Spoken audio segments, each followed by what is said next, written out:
Financial शिक्षा। आज की क्लास में डिस्कस करने वाले हैं another source of finance, that is public deposit.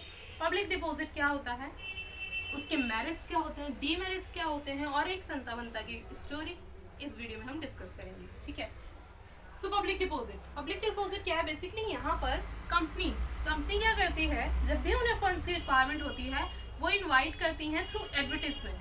वो एक एडवर्टीजमेंट देते हैं न्यूज़पेपर में, ठीक है, और उसके जरिए लोगों को इनवाइट करते हैं कि आप हमारी कंपनी में आकर डिपॉजिट कीजिए। ठीक है, आप हमें अपने मतलब जो मनी है आप इन्वेस्ट करना चाहते हैं तो हमारी कंपनी में इन्वेस्ट कीजिए, हम आपको उसके ऊपर इंटरेस्ट रेट देंगे। ठीक है, सो आप पब्लिक को इन्वाइट कर रहे हो अपनी कंपनी में इन्वेस्ट करने के लिए। सो डेफिनेशन क्या है, public deposit are the deposits raised by organisations directly from the public. Public deposit वो डिपॉजिट होते हैं। डिपॉजिट करना क्या मतलब होता है, कहीं जगह पर इन्वेस्ट करना। जैसे आप बैंक में डिपॉजिट करते हो ना, बैंक में आप अपने जो भी अमाउंट है, आप जितनी भी आपकी सेविंग्स होती है आप उन्हें वहां जाकर सेव करते हो, डिपॉजिट करते हो, जमा करते हो। ठीक है, सो इसी तरह पब्लिक डिपॉजिट यानी जो अलग अलग पब्लिक है उनसे आप डिपॉजिट मंगवाते हो। ठीक है, सो ये क्या है, बेसिकली आप डायरेक्टली कहाँ से रेज कर रहे हो, थ्रू द पब्लिक। ठीक है, डायरेक्टली फ्रॉम द पब्लिक, यही इसका मेन मीनिंग है।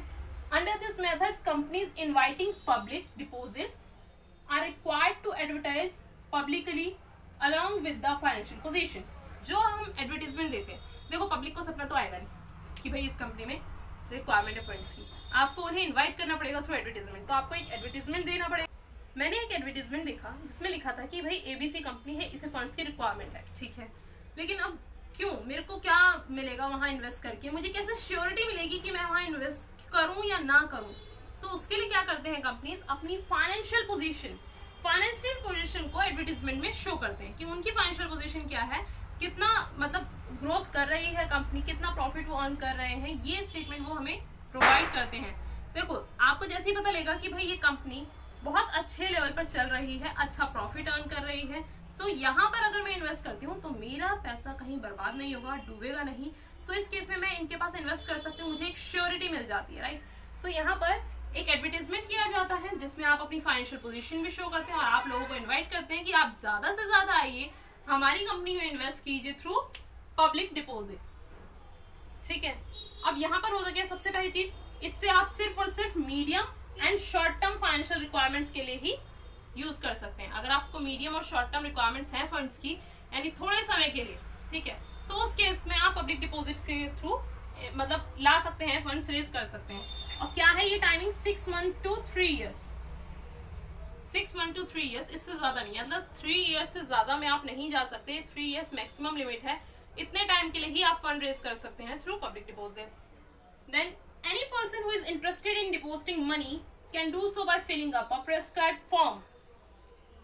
जैसे ही आपने वो एडवर्टाइजमेंट देखा, आप कंपनी के पास जाएंगे और वहां पर आपको एक फॉर्म दिया जाएगा जिसे आप फिल करेंगे कि आपकी क्या मतलब जो आपका नाम है, एड्रेस है, वो सब तो आप फिल करेंगे, एज वेल एज कितने पब्लिक डिपॉजिट्स आप परचेज करना चाहते हैं, कितने में आप इन्वेस्ट करना चाहते हैं, वो सब आप फिल करते हैं। सो एक प्रेस्क्राइब फॉर्म दिया जाता है जिसमें आप सारी चीज, डिपॉजिटिंग मनी, कितनी मनी आप डिपॉजिट करना चाहते हैं इस कंपनी में, वो सब आप उसमें फिल करते हैं। Company issue a deposit receipt on behalf of deposit. मैंने वहां पर 10,000 इन्वेस्ट कर दिए, ठीक है, अब 10,000 मैंने इन्वेस्ट तो कर दिए, मेरे पास भी तो कुछ प्रूफ होना चाहिए मैंने इस कंपनी में इन्वेस्ट किया है। सो उसके बिहाफ पर वो एक डिपॉजिट रिसिप्ट इशू करते हैं कि जैसे ही मैंने वो फॉर्म फिल किया, फॉर्म में मैंने लिखा कि मुझे 10,000 की पब्लिक डिपॉजिट चाहिए, मैंने उन्हें 10,000 और फॉर्म दिया। सो उसके बिहाफ पर मुझे क्या देंगे, एक रिसिप्ट देंगे कि हाँ इस पर्सन ने इस डेट को इतने पब्लिक डिपॉजिट हमारे परचेज किए हैं, इतना अमाउंट हमारी कंपनी में इन्वेस्ट किया है। सो ये रिसिप्ट किसके पास रहेगी, मेरे पास, जिसने इन्वेस्ट किया है। Interest rate are usually higher than bank interest rate. यहाँ पर क्या होता है, एज अ डिपॉजिटर, ठीक है, मैं यहाँ पर इन्वेस्ट करने गई तो यहाँ पर मुझे बैंक से ज्यादा इंटरेस्ट रेट मिलता है। बैंक में भी मैं डिपॉजिट ही करती हूँ अमाउंट, सेविंग्स अपनी वहां करती हूँ, वहां पे भी मुझे इंटरेस्ट रेट मिलता है। कंपनी में भी मैंने पब्लिक डिपॉजिट जब परचेज किया, यहाँ पर भी मुझे इंटरेस्ट मिलेगा, लेकिन पब्लिक डिपॉजिट वाली जगह पर मुझे ज्यादा इंटरेस्ट रेट मिलता है, राइट। उसी तरह पब्लिक डिपॉजिट क्या होते हैं, इकोनॉमिकल हो जाते हैं कंपनी के लिए, यानी कंपनी को फंड की रिक्वायरमेंट होती है तो अगर वो बैंक के पास जाएगी तो वहां उन्हें ज्यादा इंटरेस्ट रेट पे करना पड़ता है, वहीं अगर वो डायरेक्टली पब्लिक से ले लेती है तो कम इंटरेस्ट रेट पे करना पड़ता है। ये दोनों ही पॉइंट बहुत इंपॉर्टेंट है और दोनों ही पॉइंट अभी मैं आपको एक संतावनता की स्टोरी से समझाती हूँ, ठीक है। फिर आ जाते हैं, yes, this is the most important point public deposit is regulated by RBI. RBI means reserve bank of India. ठीक है, रिजर्व बैंक ऑफ इंडिया है जो इन्हें रेगुलेट करती है पब्लिक डिपॉजिट को. सो ये कह सकते हैं कि यहाँ पर बहुत मतलब सारे रूल्स एंड रेगुलेशन किसके फॉलो किए जाते हैं, आरबीआई के. बहुत इंपॉर्टेंट है ये पॉइंट, 1 मार्क में पूछा भी जाता है कि पब्लिक डिपॉजिट कौन रेगुलेट करता है. रेगुलेट करने का मतलब है रूल्स एंड रेगुलेशंस उनके होंगे, उसमें मतलब बेसिकली यहाँ पर आप कह सकते हैं फ्रॉड के चांसेस बिल्कुल नहीं होते.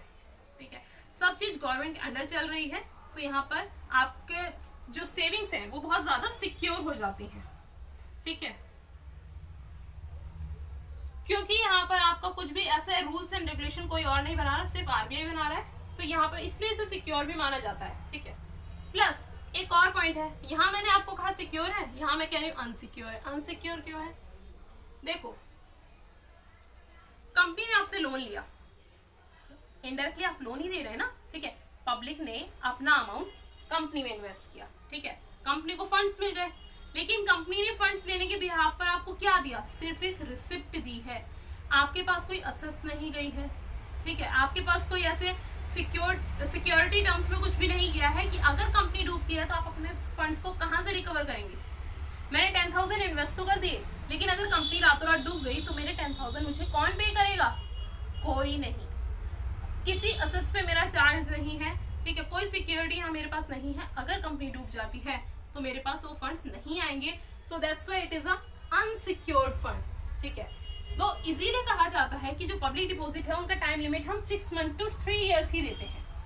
क्योंकि जो फाइनेंशियल पोजीशन है, जो एडवर्टाइजमेंट में मुझे फाइनेंशियल पोजीशन दिखी, ऐसा तो नहीं है कि वो एकदम से चेंज हो जाएगी. एटलीस्ट 3 to 5 इयर्स तो वो वैसी ही कंडीशन रहती है. आज कंपनी बहुत अच्छी पोजीशन पे है, ऐसा नहीं हो सकता कि अगले दिन ही एकदम बिल्कुल बेकार पोजीशन पर आ जाए.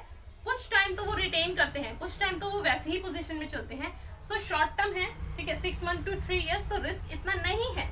लेकिन इन केस बहुत ही ज्यादा वर्स्ट सिचुएशन आ ही गई और कंपनी डूब ही गई, तो उस केस में हमारा फंड्स भी हमें नहीं मिलेंगे, हम किसी भी तरह से रिकवर नहीं कर सकते. राइट, अब आ जाते हैं इन दोनों पॉइंट पर.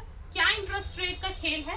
ठीक है, क्यों एज अ पर्सन जो मैं बैंक में सेव कर सकती हूँ, क्यों मैं पब्लिक डिपॉजिट में सेव कर रही हूँ, और कंपनी जो सीधे सीधे कंपनी से लोन ले सकती है, मतलब सॉरी बैंक से लोन ले सकती है, तो वो मुझसे क्यों लोन ले रहे हैं.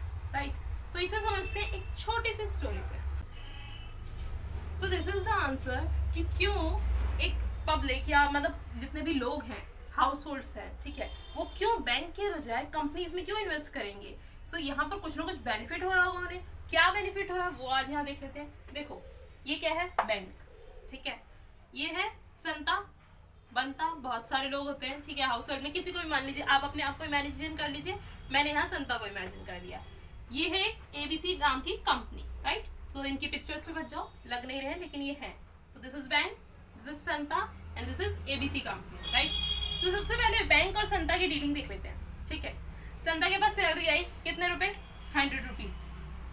संता ज्यादा कमा नहीं पाता, सिर्फ 100 रुपए कमा पाता है. ठीक है, तो इसने क्या कहा कि भाई इन 100 रुपए को मैं कहीं ना कहीं इन्वेस्ट करूं, सो दैट ज्यादा इनकम हो जाए उसकी. ठीक है, दिमाग लगाया उसने अपनी तरफ से. तो उसने क्या किया, ये पैसे दे दिए बैंक को, बैंक में डिपॉजिट करा दिए. तो बैंक ने कहा भाई हम आपको सेविंग्स पर 3% का इंटरेस्ट देंगे, आरडी पर 4.5% का, एफडी पर 6.5%. अलग अलग स्कीम्स होती हैं बैंक्स के पास. राइट, तो संता ने क्या कहा कि मैं 6.5% के साथ जाऊंगा, चूज करूंगा सबसे ज्यादा वाला. ठीक है, सो जो उसने 100 रुपीज डिपोजिट किए थे, बैंक ने उसे 6.5 इंटरेस्ट के साथ रिटर्न किए. तो उसे बेनिफिट कितना हुआ, 100 रुपीज की उसकी सैलरी थी, 6.5% का उसे उस पर इंटरेस्ट मिल गया. सो उसके पास टोटल अमाउंट कितना आया, 106.5.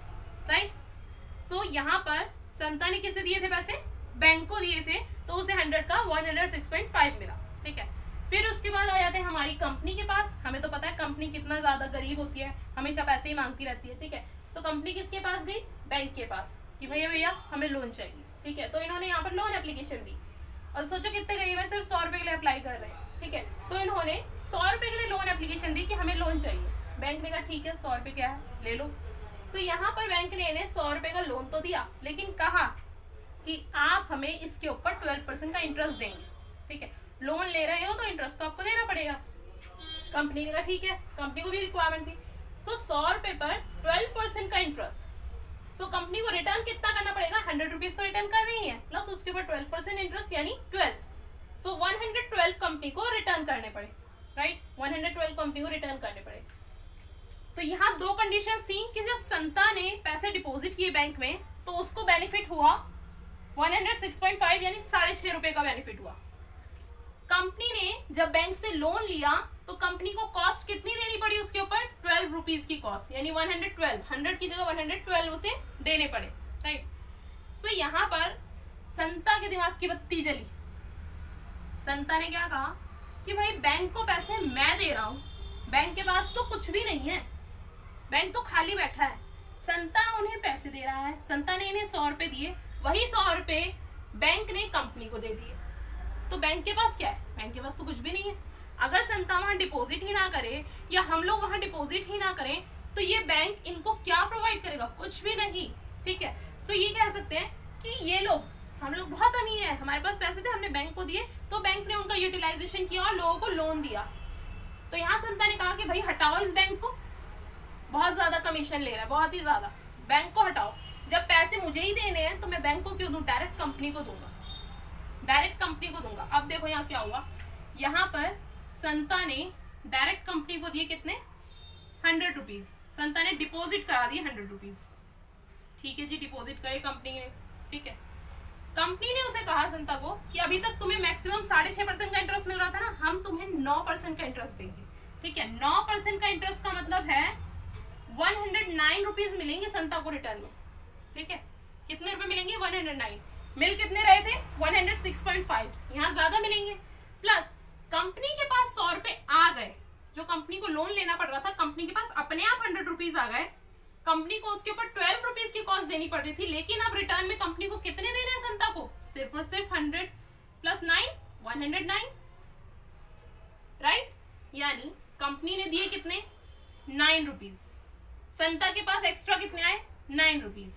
तो अगर मैं कंपेयर करूं, संता ने जब बैंक में लगाए तो 106.5, जब उसने कंपनी में लगाया तो 109, तो यहाँ उसकी विन विन सिचुएशन है, उसे ज्यादा अमाउंट मिल रहा है। वहीं अगर कंपनी की बात करें, कंपनी ने जब लोन लिया था बैंक से तो उसे 112 रुपए देने पड़ रहे थे, 112, और उन्होंने ये जो संता से डायरेक्ट लोन लिया तो उन्हें कितने रुपए देने पड़े 109, यहाँ कम देने पड़ रहे हैं कंपनी को, सो कंपनी के लिए भी विन विन सिचुएशन हो गई, संता भी हैप्पी, कंपनी भी हैप्पी, संता को ज्यादा इंटरेस्ट मिल रहा है अपने मतलब जो भी डिपॉजिट किया है, और कंपनी को कम इंटरेस्ट देना पड़ रहा है लोन पर। सो हम बैंक के पास जाएं क्यों, हम डायरेक्ट जाते हैं यहाँ पर।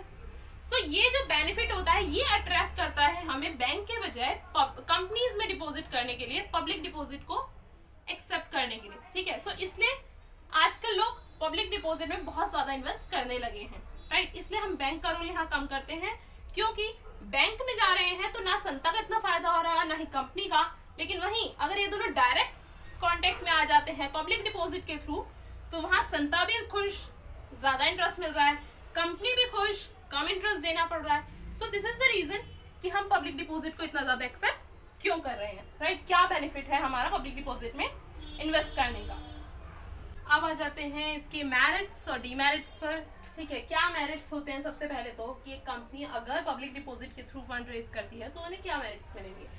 First is simple procedure, public को इनवाइट करना है थ्रू एडवर्टीजमेंट, दैट्स इट, और कोई ज्यादा यहाँ डॉक्यूमेंटेशन नहीं चाहिए होती है। जैसे आप इक्विटी के थ्रू जाते हैं, सो इक्विटी में आपको बहुत ज्यादा डॉक्यूमेंटेशन करनी होती है, प्रॉस्पेक्टस बनाना होता है, उसके बाद बहुत सारी कमीशन वगैरह आपको पे करनी होती है, मतलब बहुत लॉन्ग प्रोसेस हो जाता है इक्विटी का, ठीक है। उसके कंपैरिजन में देखें तो ये बहुत सिंपल प्रोसीजर है, एक एडवर्टीजमेंट दिया, लोग खुद से आए आपकी कंपनी में डिपॉजिट करने, एक फॉर्म फिलअप किया, हो गया, राइट। सो ये सिंपल प्रोसीजर है। सेकेंड, इकोनॉमिकल, जो अभी हम डिस्कस कर चुके हैं कि ये सस्ता पड़ता है कंपनीज को, कंपनी को बैंक के बजाय इन लोगों को कम इंटरेस्ट देना पड़ता है, तो ये क्या है, एक चीपर सोर्स ऑफ फाइनेंस हो जाता है कंपनी के लिए। नो चार्ज ओवर एसेट्स, आपने कोई एसेट्स दी नहीं है, यानी अगर कंपनी डूबती भी है, ठीक है, तो कोई भी पर्सन अपना अमाउंट रिकवर नहीं कर सकता, आपकी कोई एसेट्स कोई हाथ नहीं लगा सकता, आपकी एसेट्स वैसी ही वैसी रहेंगी। सो आपने अपनी कोई भी एसेट्स कोलैटरल सिक्योरिटी के फॉर्म में नहीं रखी है,